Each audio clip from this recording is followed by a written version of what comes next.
Assalamualaikum warahmatullahi wabarakatuh.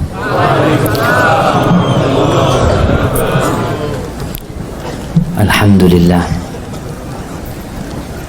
lahul hamd. Segala puji bagi Allah Azza wa Jalla, karena baginya lah segala pujian. Semuanya milik Allah Azza wa Jalla. Kita pun yang ada di tempat ini, yang sedang duduk bersama, suatu saat kita akan kembali kepada Allah Azza wa Jalla.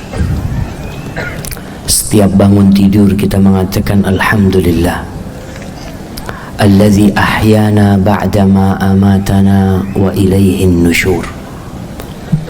Segala puji bagi Allah Azza wa Jalla yang telah menghidupkan kita setelah Dia mematikan kita, dan kelak kepadanya kita akan dikembalikan. Allahumma salli wa sallim ala sayyidina Muhammadin wa ala alihi wa ashabihi ajma'in. Ya Allah, semoga salawat dan salam senantiasa Engkau curahkan untuk hamba kekasih-Mu, untuk baginda Nabi kita Muhammad sallallahu alaihi wasallam, yang semoga suatu hari kita bisa berduduk seperti ini dan di tengah-tengah kita ada Nabi Muhammad sallallahu alaihi wasallam.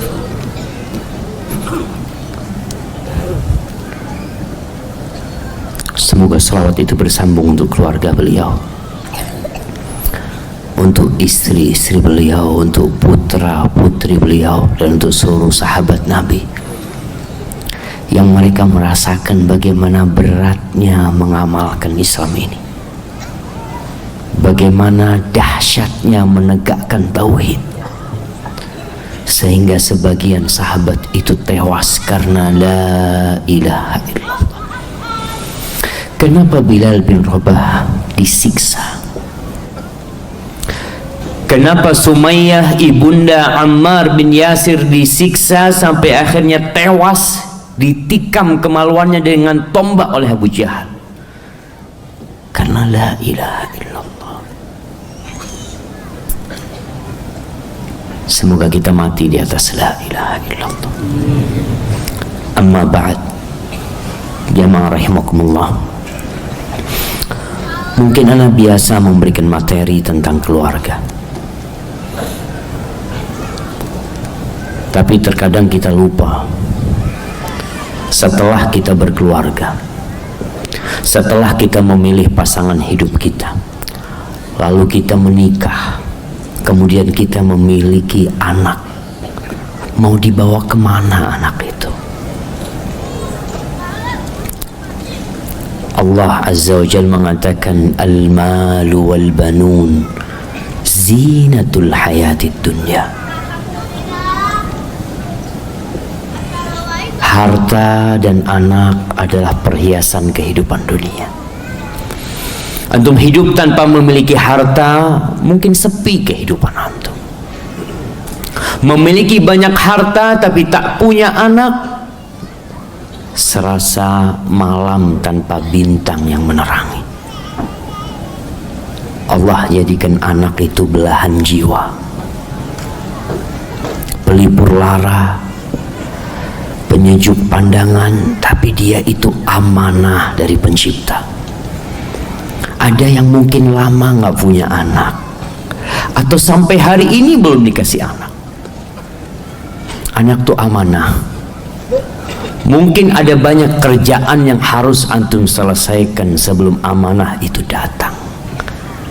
Antum melihat Nabi Ibrahim alaihissalam, bertahun-tahun beliau gak punya anak. Ternyata memang ada perjuangan yang harus beliau tuntaskan. Dan ketika punya anak, anak itu tambahan dari ujian yang harus beliau selesaikan.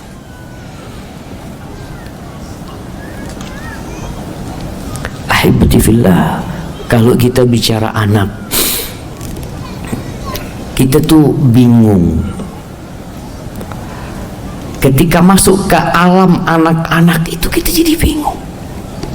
Kita bicara ingin menanamkan tauhid, gimana kita masuk ke alam dia? Dengan huruf yang mana kita berbicara dengannya? Dengan bahasa apa kita mengajari anak-anak kita?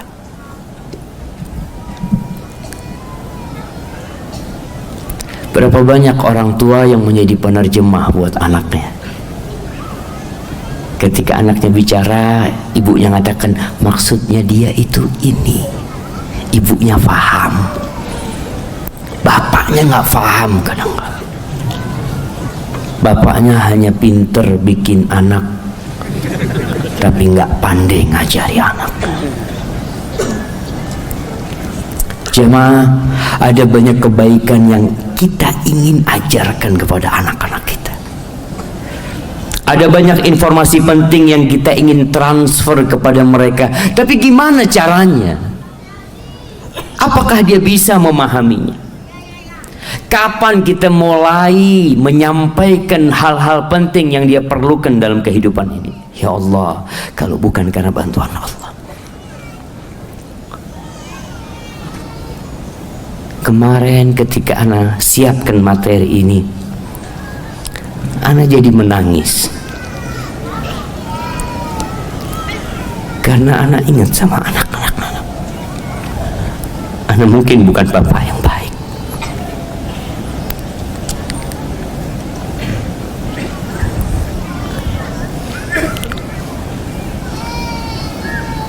Ana sering meninggalkan mereka.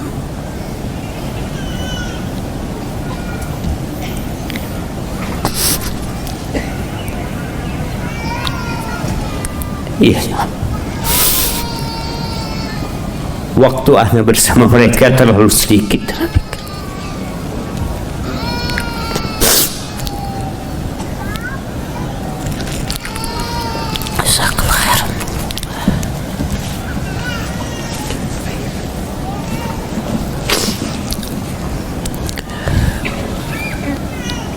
Ana jadi malu ya, karena mungkin ana nggak pantas menyampaikan materi ini.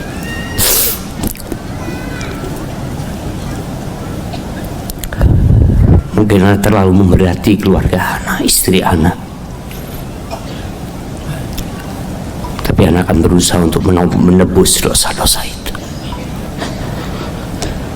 Kita harus sadar dengan pentingnya peran orang tua. Bukan hanya harta yang mereka inginkan. Kita perlu memikirkan mendidik mereka. Bukan hanya mengajarkan matematika agar dia pandai menjadi juara, disanjung dan dipuja. Bukan. Kita punya tanggung jawab yang besar untuk menanamkan akidah yang benar sejak kecil dalam jiwa mereka. Hati mereka masih kecil, tapi mereka lah yang akan melanjutkan perjuangan kita. Mereka lah akan senantiasa mengatakan Rabbi ghfirli wali walidayya warhamhuma kama rabbayani shaghira. Mereka lah yang akan melanjutkan perjuangan kita. Mereka lah yang akan membawa dan mengibarkan la ilaha illallah di muka bumi. Ada banyak kebaikan yang mungkin kita sudah tuntaskan, tapi ada yang lebih banyak lagi yang kita belum selesaikan.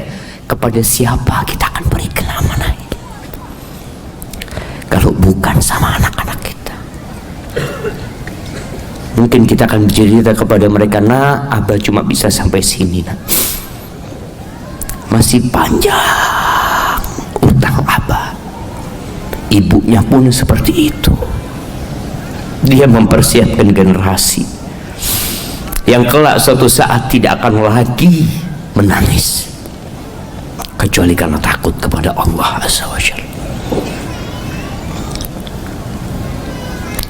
Tongkat estafet ini harus diberikan kepada mereka. Antum akan mati. Sebanyak apapun harta yang antum miliki, sejatinya buat mereka. Tapi tatkala antum tidak mempersiapkan mereka, Berapa banyak harta yang menjadi bencana buat anak-anak kita. Peristiwa-peristiwa yang kita dengar tentang 4 kerangka manusia ditemukan di belakang rumah, ternyata saudara-saudara mereka dibunuh oleh saudaranya sendiri gara-gara harta peninggalan orang tua. Orang tua meninggalkan harta yang menyebabkan tali silaturahim putus dan menyebabkan nyawa anak-anaknya melayang di tangan anak-anaknya sendiri. Karena kita lupa menanamkan tauhid kepada mereka. Ahibati fillah, anak-anak kita, harapan kita. Kita sering kalau melihat anak, ibunya tanya, nak, kepingin jadi apa? Masya Allah. Kadang-kala sang ayah mengatakan, nak, nanti jadi ini, nak, ya. Abah kepingin kau jadi ini, nak. Ibunya ada yang kepingin, kayaknya anakku ini insya Allah jadi dokter, nak, ya. Yang satu ingin ini insya Allah jadi ustadz. Yang ini jadi hafizatul Quran. Ada banyak angan-angan. Antum tidak cukup memiliki 2 anak. Seorang ketika memiliki 1000 cita-cita yang dia ingin berikan kepada anaknya, kira-kira berapa anak yang dia harus miliki? 3, 4, 5, 6, 7, 8, 10. Rasulullah sallallahu alaihi wasallam ketika datang kepadanya seorang lelaki hendak menikahi wanita yang tak bisa punya anak. Karena dia sudah menikah nggak bisa punya anak. Dia maksa sahabat ini. Ya Rasulullah, inni asabtu imra'atan dzata mansibin wa jamal. Aku dapat seorang perempuan yang cantik dan bangsawan, terhormat perempuan tersebut. Ghaira annaha la talid, tapi ada satu masalah, dia nggak bisa punya anak. Kata Nabi SAW, jangan. Tapi sahabat ini maksa, dia datang lagi. Ya Rasulullah, kata Nabi, la alaihi salatu wassalam. Sampai ketiga kali dia maksa, lalu Nabi SAW menjelaskan sebabnya. Ada banyak cita-cita yang Rasulullah SAW ingin selesaikan, dan itu perlu umat yang besar. Lalu beliau mengatakan, tazawwajul waludal wadud, fa inni mukathir bikumul umam yaumal qiyamah. Kalian nikahi wanita yang subur, yang pengasih. Aku tuh ingin berbangga-bangga dengan banyaknya umatku pada hari kiamat.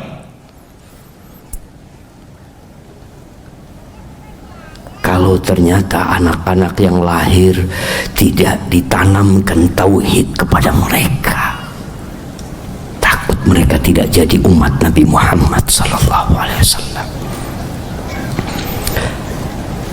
Ahibati fillah, terkadang anak-anak kita itu yang masih kecil, dia tidak memahami apa yang disampaikan kepada dia, tapi dia merekam. Ya, dia memiliki memori yang kuat sekali. Apapun yang disampaikan kepadanya dia tampung, dan memori itu awet dan tidak pernah penuh. Tidak semua yang kita sampaikan bisa dia cerna. Peristiwa yang terjadi di sekitarnya juga mungkin dia tidak bisa memahami dan menyerap dalam-dalam, nggak bisa. Pemahamannya mungkin dangkal. Sebagian orang ada yang menentang pendidikan anak mulai sejak dini. Mereka mengatakan, udah anak nggak usah diajarin, udah biar dia main aja, main. Dia belum bisa paham, ya. Tapi dia bisa menghafal Al-Quranul Karim. walaupun tidak memahaminya. Dia bisa memahami, dia bisa menghafal hadis-hadis Nabi. Ada bapak-bapak yang tidak hafal doa naik kendaraan, anaknya hafal. Anaknya hafal dengan asma'ullah al-husna, tapi dia belum bisa mencerna dan memahaminya. Bapaknya nggak hafal. Malu seharusnya menjadi bapak melihat anaknya hafal juz amma. Alhamdulillah. Bapaknya, astagfirullah Ustaz, mungkin memang ya anak salah pendidikan dari orang tua. Jangan nyalahkan orang tua, jangan menyalahkan orang tua kita. Ketika dulu engkau belum bisa mendapatkannya, engkau masih hidup, engkau masih punya memori, engkau masih bisa membaca, engkau masih bisa mengingat. Jangan sekali-kali mengatakan orang tua anak nggak ngajarin anak Ustaz. Sekarang kau belajar sendiri. Orang tua akan mempertanggungjawabkan tanggung jawab dia. Engkau akan ditanya sama Allah sendiri. Maka orang tua yang melihat anaknya hafal juz amma berusaha untuk ikut menghafalnya. Tidak sibuk dengan handphonenya. Kalaupun dia sibuk dengan handphonenya, yang ada dalam handphonenya adalah Al-Quranul Karim yang sedang dia baca. Ketika sang anak melihat bapak, ayah, dari tadi ayah pegang handphone. Iya nak, kau kesini nak. Ayah sedang buka apa nak? Masya Allah. Ternyata Quran yang dipegang sama ayahnya. Ayah malu nak. Ayah belum bisa baca bahasa Arab, tapi ayah akan berusaha untuk memahami Al-Quranul Karim. Anak-anak merekam. Dia berusaha untuk menampung semua yang dia lihat. Akal mereka seperti komputer jemaah. Subhanallah ya. Ana pernah mendengar anak-anak mengucapkan ucapan yang kalimat itu tidak ada di rumah. Nggak pernah di rumah kata-kata itu keluar. Ana dudukkan anak-anak. Ana tanya sama istri Ana, dapat dari mana dia kata-kata ini? Kita tanya, nah dapat dari mana Ana? Iya, dengar fulan berkata. Subhanallah. Baru sekali dia mendengar ucapan itu, dia rekam. Bagaimana kalau dia mendengarkan ucapan berulang kali di rumah kita? Kalau ternyata ucapan itu tidak mendidik, biar dia rekam, biar dia simpan, biar dia tampung. Tapi tatkala dia tumbuh remaja, dewasa, semoga dia bisa menjadi seperti Ismail. Ketika ayahandanya berkata kepada Ismail, ya bunayya, inni ara fil manami anni adbahuk. Ananda, aku bermimpi, dalam mimpiku aku melihat menyembelihmu nak. Apa kata Ismail yang masih belasan umurnya, 13, 14? Apa kata dia? Ya abati, wahai ayahandaku, if'al ma tu'mar, laksanakan apa yang diperintahkan kepadamu. Satajiduni insyaallah minas sabirin. Engkau akan mendapati aku dengan izin Allah termasuk orang-orang yang sabar. Pendidikan kapan tuh anak baru belasan jemaah? Pendidikan sejak kecil yang ditanamkan oleh ibundanya, yang membuat dia siap. Dia punya memori-memori indah yang terekam di sana. Tak kala ada sesuatu yang menuntut dia untuk melakukan sebuah tindakan, memori itu akan hadir, akan menyuruh dia untuk melakukan sesuatu yang memang selama ini anak dapat itu. Maka atas dasar itu jemaah, kita wajib mengajarkan kepada anak kita ya perkara-perkara yang berkaitan dengan keimanan, tapi yang lewat mata. Dia dia belum bisa memahami, tapi kita ajarin dia. Ajak dia memandang kepada langit, kepada ikan-ikan yang indah, kepada burung-burung yang terbang. Ajak dia untuk merenungkan itu mentari yang terbit dari timur. Katakan kepada anak kita, nak, itu mentari nggak ada yang bisa membuat dia terbit dari barat, nak. Andai kata seluruh umat manusia yang pintar, yang pandai dengan segala fasilitas yang mereka miliki, ingin membuat mentari terbit dari barat, nggak bisa. Mereka tidak bisa menunda terbitnya mentari. Ajak dia memandang. Yang dewasa aja, kata Allah, afala yanzuruna ilal ibili kaifa khuliqat. Apakah mereka tidak memandang bagaimana onta itu diciptakan? Wa ila sama kaifa rufi'at. Ajak anak kita memandang langit. Di situ ada banyak ciptaan Allah di langit. Ada rembulan nih, kita masuk tanggal 1 Muharram. Ada doa yang menanamkan tauhid kepada anak kita ketika melihat hilal. Siapa yang hafal doa? Doa, semua doa itu tauhid, karena ada permohonan kepada Allah Azza wa Jalla.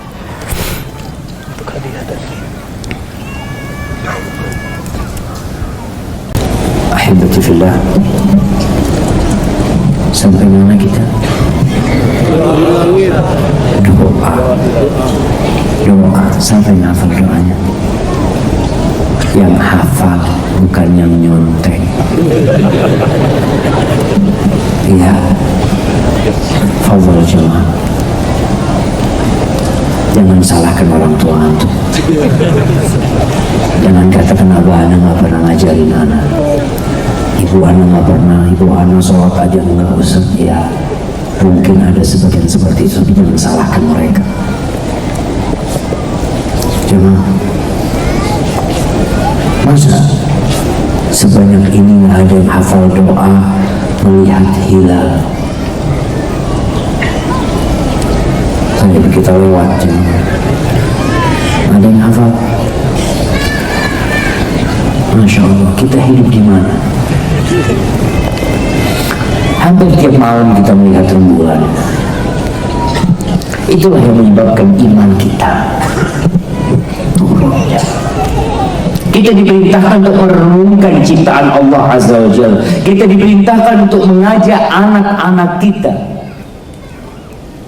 agar mereka melihat, memandang ciptaan Allah, sehingga iman itu bertambah. Tapi kita tidak melakukannya. Kita sibuk jualan. Ini but-but semuanya jualan. Insya Allah. Tapi yang jagain but siapa yang hafal doanya? Paling pintar yang jaga ibu ini ngapain? Hitung fulus.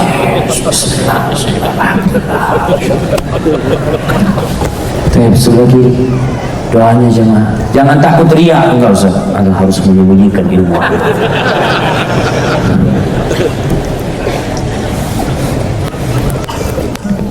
Kita masih mendapati orang-orang yang meremehkan agama ini. Allahumma ahillahu alaina bil amni wal iman was salamati wal islam rabbi wa rabbukallah. Ada yang lain? Ketika melihat rembulan yang sebagian manusia menuhankan rembulan, ada yang mengatakan dewa rembulan, namanya Indra. Ada yang namanya Indra di sini. Antum namanya Indra. Apa artinya Indra? Nggak tahu. Astagfirullah, nanti diganti kalau nggak tahu namanya.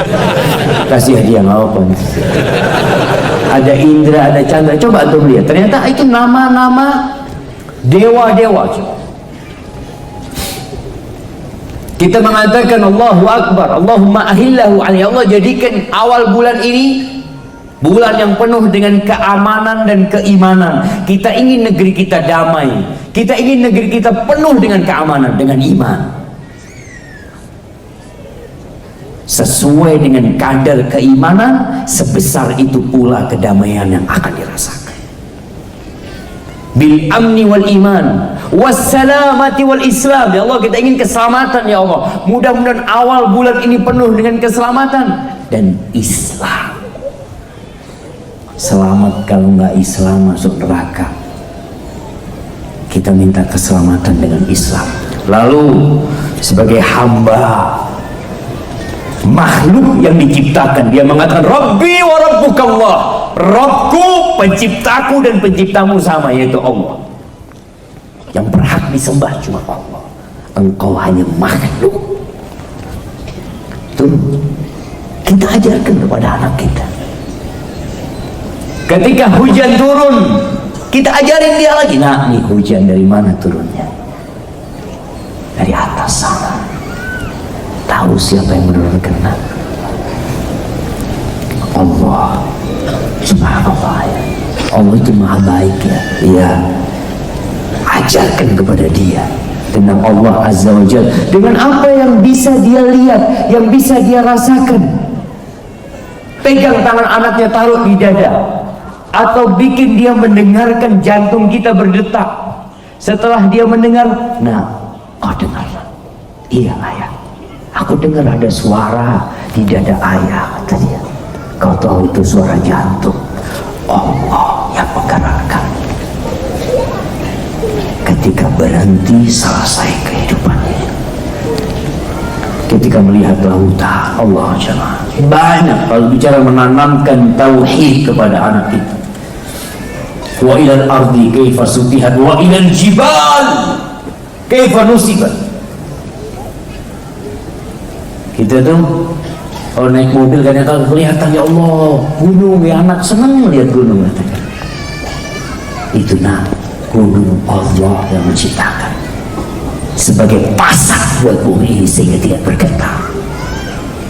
Selalu Allah yang diajarkan kepada dia. Ahibati fillah, ketika di meja makan kita ajak dia makan, kita lihat sebelum makan aja merenung, ya Allah, kalau dia makan umpamanya ikan laut, kita masya Allah, nah, dari mana nih ikan? Kata anak, ya Umi beli, itu dia. Iya.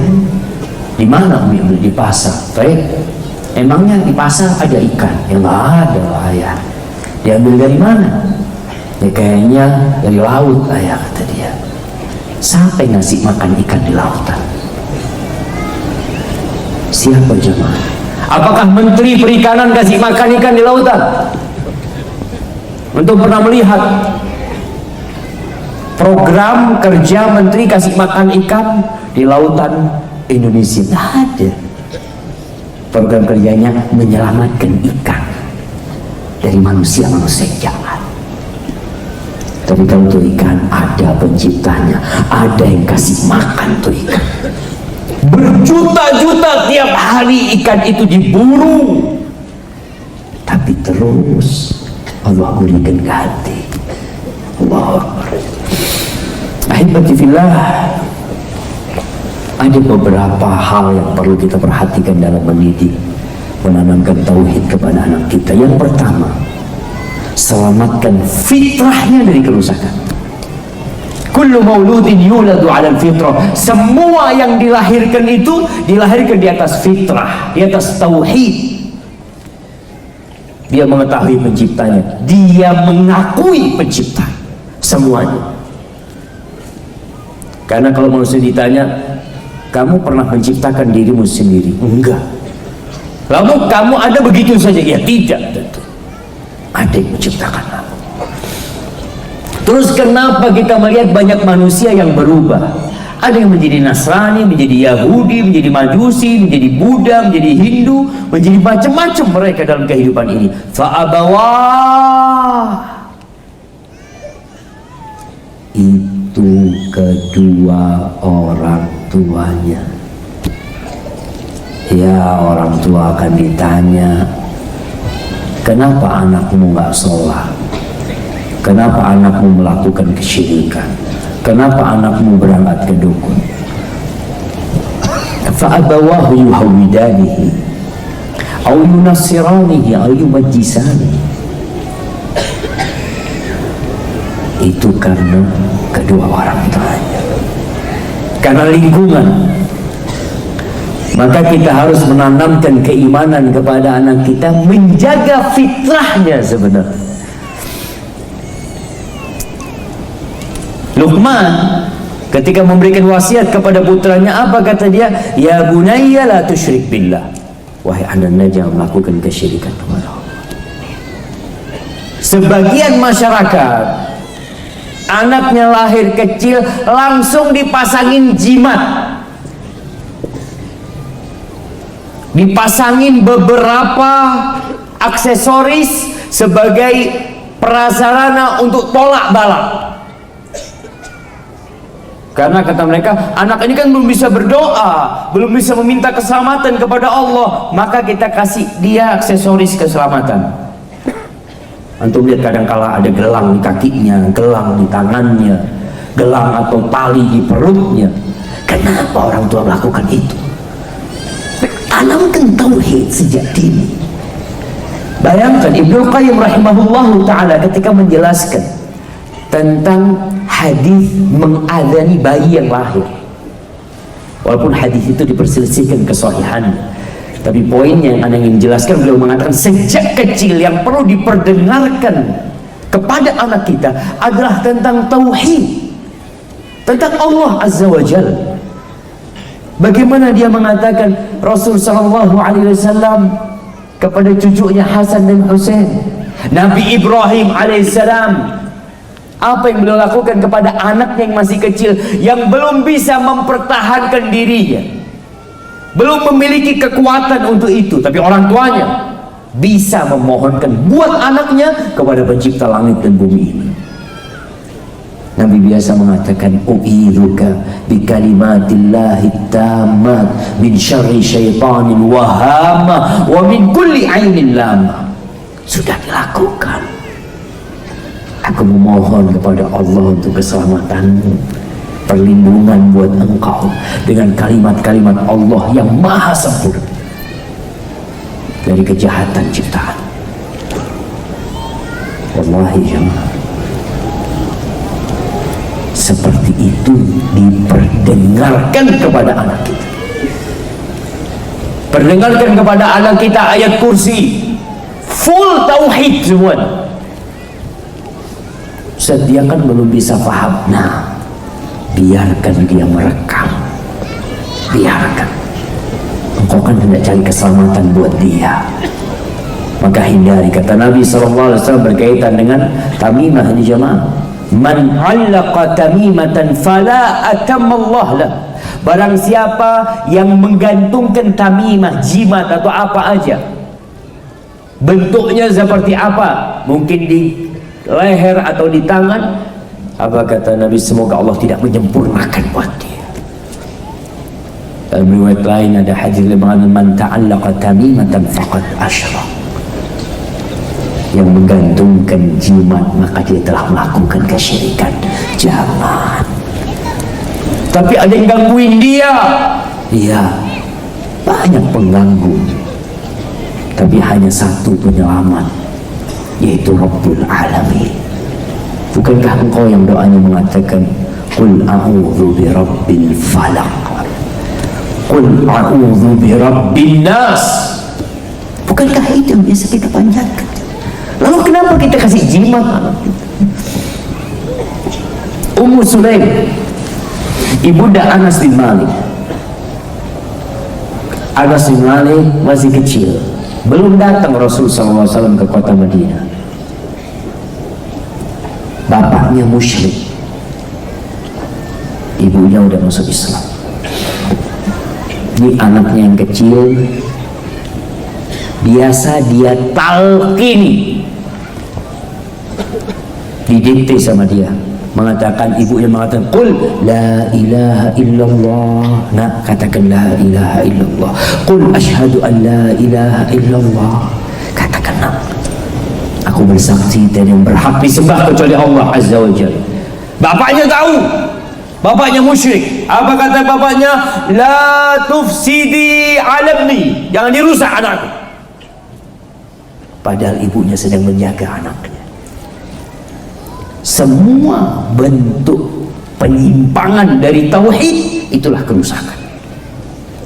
Terus ibunya nggak urusan. Kata ibu, ini la ufsidu, nggak, aku nggak urusan, tenang kau. Makanya tugas para ibu untuk menanamkan tauhid kepada anaknya. Kalau sang ayah mungkin belum bisa karena kesibukan dia, tak perlu kau menyalahkan bapak. Mungkin semua pahala akan engkau dapatkan, karena ibunya yang ngajarin tauhid, ibunya yang ngajarin baca Al-Quran, bapaknya cuma ketawa-ketawa alhamdulillah, alhamdulillah, masya Allah. Siapa yang dapat pahala? Ya mudah-mudahan ibunya yang dapat pahala. Bapaknya kan cari fulus, Ustaz. Ya dapat fulus. Nah, cari fulus dapat fulus ya. Yang kedua, tanamkan keimanan kepada malaikat, bukan ditakut-takuti setan. Kebanyakan anak-anak kecil itu bukan kenal sama malaikat, kenalnya sama siapa? Hantu, pocong. Iya, awas, ada pocong sana. Subhanallah. Padahal yang rukun iman itu hantu apa malaikat? Kita beriman kepada malaikat. Ini yang perlu ditumbuhkan sehingga dia menjadi orang yang berani untuk menghadapi segalanya. Ini yang kadang-kala kita salah kaprah, mendidik anak kita. Kalau kita lihat di surat At-Tariq, Allah mengatakan ayat keempat, in kullu nafsin lamma 'alaiha hafiz. Tidak ada satu jiwa pun kecuali ada malaikat yang menjaga. Jadi anak itu Allah ya, Allah itu baik ya, ada malaikat yang jagain, sehingga dia jadi berani. Yang pertama karena beriman kepada Allah Azza wa Jalla, beriman kepada malaikat-malaikat Allah. Kemudian yang ketiga, beriman kepada hari akhir. Ceritakan tentang surga dan neraka kepada mereka. Tapi jangan sampai anak itu selalu ditakut-takutin sama neraka. Ya was, masuk neraka, masuk neraka. Kadang-kala itu anak gara-gara sering ditakut-takutin sama neraka. Kalau dia lihat ibunya menyakitin dia, apa kata anaknya? Mama masuk neraka. Ganti dia. Kita menumbuhkan bagaimana dia beriman dengan surga sehingga dia ingin masuk surga. Kita tumbuhkan keimanan dengan neraka supaya dia tahu apa saja amalan yang membuat dia masuk neraka. Bukan untuk kita takut-takutin terus. Keimanan. Kadangkala anak kepingin sesuatu, orang tuanya tidak bisa, nak, abah mungkin belum bisa, nak ya, doa nak. Nanti kalau masuk neraka semuanya bisa didapatkan.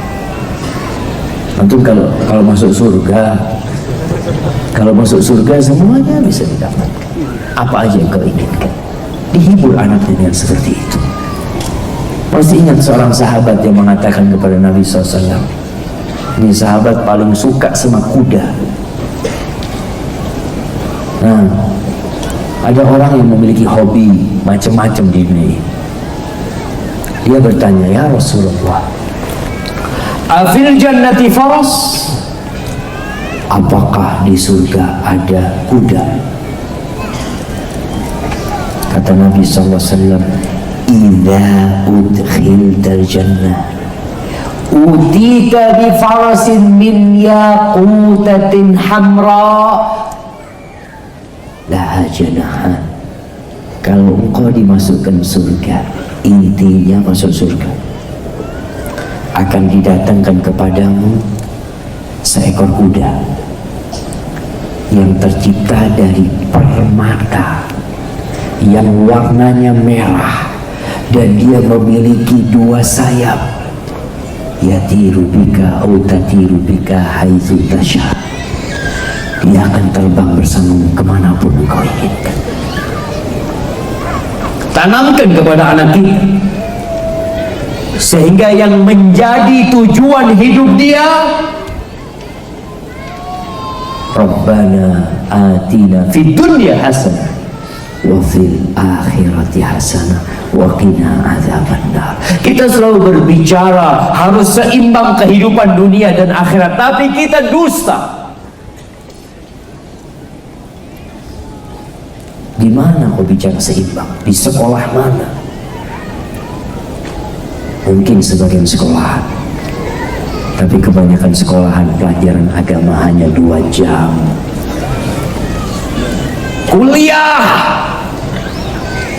katanya seimbang dunia akhirat. Kuliah 8 semester, pelajaran agama berapa semester? 1 semester 2 SKS.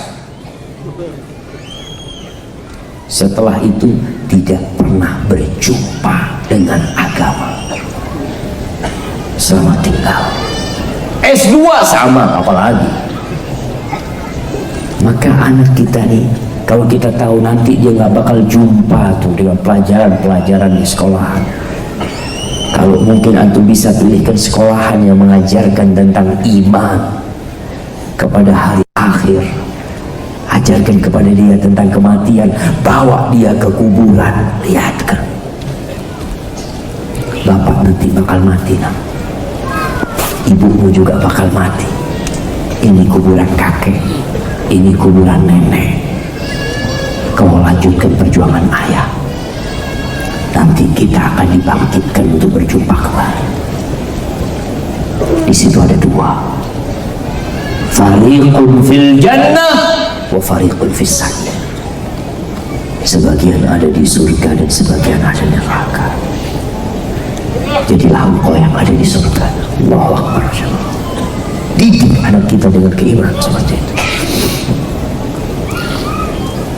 Kemudian jemaah, iman dengan takdir. Semua rukun iman sebenarnya, tapi beriman dengan takdir ini modal orang menghadapi kehidupan. Ketika Abdullah bin Abbas dibonceng sama Nabi SAW, diajari sama Nabi beberapa kalimat. Umurnya masih 11 tahun mungkin dia. Kata Nabi SAW, ya gulam, inni u'allimuka kalimat. Wahai bocah, aku ingin mengajarkan kepadamu beberapa kalimat. Bocah, hafal ya, yang penting hafal dulu. Ihfadillah yahfadka, ihfadillah tajidhu tujah, wa idza sa'alta fas'alillah. Jagalah Allah, Allah akan menjagamu. Jagalah Allah, engkau akan dapatin Allah di hadapan. Wa idza sa'alta fas'alillah. Kalau engkau mau minta, minta sama Allah. Minta apa? Wa idza sta'anta fasta'in billah. Engkau perlu pertolongan, jangan panggil bapakmu, jangan panggil kakekmu. Kebanyakan kita ajarin, kalau ada apa, ngomong sama ayah, telepon sama ayah. Subhanallah, ajarkan. Ayah nggak mungkin mengawasimu 24 jam, tapi ada Rabbul Alamin yang dia tidak tidur. Minta tolong sama Allah. Lalu ini pelajaran tentang iman dengan takdir. Wa'lam anna al-ummata law ijtama'at ala an yadurruka bi syai' lam yadurruk illa bi syai'in qad katabahu Allahu 'alaik. Nah, yang Nabi mengatakan kepada sepupunya, kita ajarkan kepada anak kita. Nah, andai kata seluruh penduduk bumi ini, andai kata seluruh penduduk Indonesia ini niat jahat sama kamu, maka mereka tidak akan bisa merealisasikan niat jahat itu kecuali yang sudah Allah tetapkan.